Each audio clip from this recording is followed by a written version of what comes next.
Hello yogis, it's Rosalie here and welcome to this yoga series for complete beginners. Today we're looking at Warrior One. This is such a great pose to start to build your stamina and also to start to strengthen your lower body. Now the main thing to remember about a Warrior One is that your hips are closed.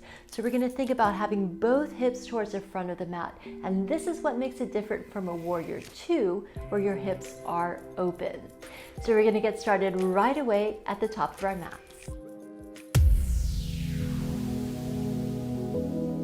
So we're going to start by taking a nice big step backwards. So bring your left foot back about 3 to 4 feet. Traditionally, you would line up your heel to heel, but it makes it a little bit more tricky then to keep your hips closed. So instead, bring your back foot a little bit closer towards the outside edge of the mat. So you're having your feet a little bit wider apart.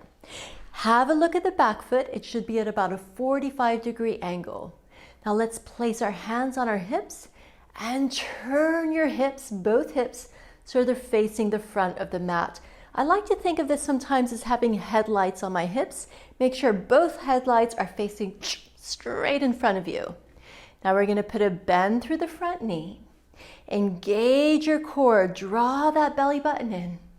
And your next inhale, go ahead and reach the arms up, but make sure your shoulders stay nice and soft. So don't let your shoulders come up towards your ears.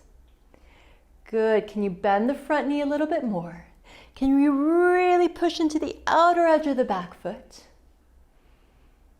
Reach the arms up, but keep the shoulders soft.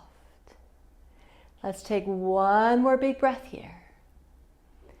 Good. Exhale, let's bring our hands to our hips and then just step it forward. Now there are two main things that I see students doing in class, which I want to make sure you're not doing at home. And the first is that you're letting that back hip open up. So that straight leg that's at the back, make sure that hip is also facing towards the front of the mat. If you widen your feet a little bit, it will make it easier to do that.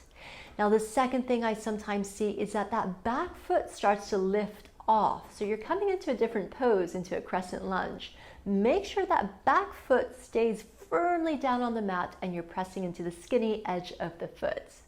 Well, thank you so much for practicing with me today. If you haven't already, make sure to subscribe to my channel and hit the little bell so you're notified every time I post a new video. And I'll see you in the next class. Millie as well, she might be here.